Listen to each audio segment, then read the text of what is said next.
दोस्तों, वो कहते हैं ना कि अगर इंसान के मरने का टाइम अभी ना आया हो तो वो नहीं मर सकता। ये जो तस्वीर में आप शख्स देख रहे हैं, इसका नाम फ्रैंक सैलक है। ये आदमी यूरोप के एक छोटे से मुल्क क्रोएशिया से था। ये अपनी जिंदगी में एक म्यूजिक टीचर था। फ्रैंक सैलक ने अपनी जिंदगी में 4 शादियां की थी। ये आदमी क्रोएशिया में एक सेलिब्रिटी बन चुका था। उसकी वजह इसकी जिंदगी में होने वाले अजीबो गरीब हादसे थे। दोस्तों, इसको luckiest man in the world भी कहा जाता है। ये आदमी अपनी जिंदगी में कई बार ऐसी जगहों से जिंदा वापस आ चुका है जहां से मैं और आप जिंदा बच निकलने का सोच भी नहीं सकते। ये अपनी जिंदगी में 7 ऐसे खतरनाक हादसों से ऐसे जिंदा बचा कि सुनकर शायद आप यकीन भी ना करें। दोस्तों, वीडियो में आगे बढ़ने से पहले आप लोगों से गुजारिश है कि इस वीडियो को लाइक करके चैनल को सब्सक्राइब जरूर कर लें और बेल आइकन को क्लिक करके ऑल नोटिफिकेशन पर सेट जरूर करें।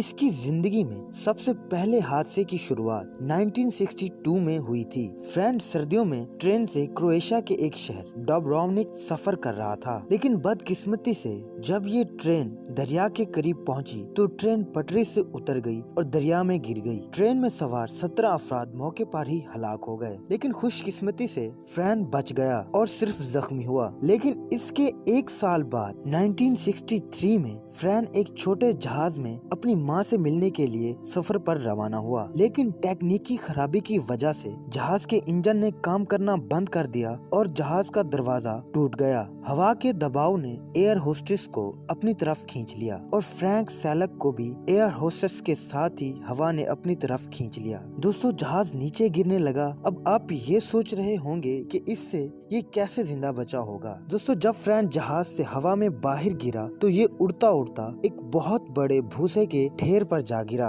और किस्मत से जिंदा बच गया। ये जहाज नीचे गिरकर तबाह हो गया और 2 पायलट, 17 मुसाफिर और वो एयर होस्टेस जो जहाज से पहले ही नीचे गिर चुकी थी, तमाम लोग मारे गए। अब इसके 2 साल बाद 1966 में फ्रैंक एक बस में सफर कर रहा था। बस एक पुल के ऊपर से गुजर रही थी और सड़क पर बहुत बर्फ जमी हुई थी, लेकिन अचानक बस का टायर फिसल गया और बस नीचे बर्फीले दरिया में जा गिरी। लेकिन फ्रैंक इस बार भी मौत के मुंह से बाहर निकल गया और जिंदा बच गया। इस हादसे के बाद फ्रैंक बहुत ही ज्यादा डर गया। फिर ये कोई भी पब्लिक ट्रांसपोर्ट, जहाज, ट्रेन या बस में सफर करने से डरने लगा। मुसलसल 3 बार सफर करने के दौरान इन हादसों से बचने वाले फ्रैंक ने अब ये सोचा अब अपनी गाड़ी में सफर करना बेहतर है। लेकिन इसके 4 साल बाद 1970 में ये अपनी गाड़ी में सफर कर रहा था, लेकिन अचानक इसकी गाड़ी के इंजन में आग लग गई। फ्रैंक ने फौरी तौर पर गाड़ी से छलांग लगा दी,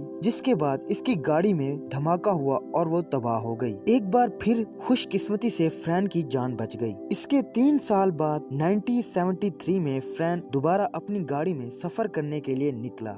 हैरानकुन तौर पर इसकी गाड़ी में दोबारा आग लग गई। इस बार आग लगने की वजह से इसके बाल जरूर झुलस गए थे, लेकिन चूंकि इसने ऐन वक्त पर गाड़ी से छलांग लगा दी थी और एक बार फिर से फ्रैंक ने मौत को खुद से टाल दिया था। फ्रैंक के साथ ऐसे हादसात के बाद इसके दोस्त इसके साथ सफर करने से डरने लगे। अब इसके दोस्त भी इसे मनहूस समझने लगे थे। फ्रैंक खुद भी परेशान था कि वो एक किस्मत वाला इंसान है या बदकिस्मत। अब दोस्तों, इसके बाद 22 साल तक फ्रैंक के साथ ऐसा कोई हादसा पेश नहीं हुआ, लेकिन 22 साल बाद 1995 में फ्रैंक का एक बस के साथ एक्सीडेंट हो गया। इसको एक बस ने टक्कर मार दी थी, जिसमें फ्रैंक शदीद जख्मी हो गया था, लेकिन खुशकिस्मती से फ्रैंक फिर से बच गया। लेकिन इसके 1 साल बाद 1996 में फ्रैंक गाड़ी चला रहा था तो फ्रैंक की गाड़ी को एक ट्रक ने टक्कर मार दी और फ्रैंक अपनी गाड़ी के साथ एक पहाड़ से 300 फीट नीचे गिरने लगा। लेकिन गिरते वक्त फ्रैंक पहाड़ पर मौजूद एक दरख्त पर अटक गया और फिर से जिंदा बच गया और इसकी गाड़ी खाई में गिर गई और तबाह हो गई। अब इसके बाद फ्रैंक के साथ दोबारा ऐसा कोई वाकया तो नहीं हुआ, लेकिन 2003 में इसके साथ कुछ अजीब हुआ। इसने अपनी जिंदगी में पहली बार लॉटरी का टिकट खरीदा था, लेकिन इसकी किस्मत ने वहाँ भी इसका साथ दिया और फ्रैंक ये लॉटरी जीत गया। ये इनाम 11 मिलियन का था, जो उसने अपनी 73वीं सालगिरह के 2 दिन बाद जीता था, जबकि इन पैसों से फ्रैंक ने 2 घर और एक शिप भी खरीदी थी। और इसके बाद फ्रैंक ने 5वीं शादी भी की। इसके बाद 2010 में इसने अपने सारे पैसे अपनी फैमिली को बांट दिए और वापस अपने पुराने घर में आकर रहने लगा। 30 नवंबर यानी 30 नवंबर 2016 में फ्रैंक सैलक की 87 साल की उम्र में मौत हो गई। दोस्तों, आप मुझे कमेंट्स में ये जरूर बताएं कि आपके साथ कभी ऐसा कोई वाकया हुआ है, और ये भी बताएं कि ये आदमी सच में किस्मत वाला था कि नहीं। मैं आपसे मिलता हूँ अगली किसी वीडियो में। अपना बहुत ही ज्यादा ख्याल रखें। अल्लाह हाफिज।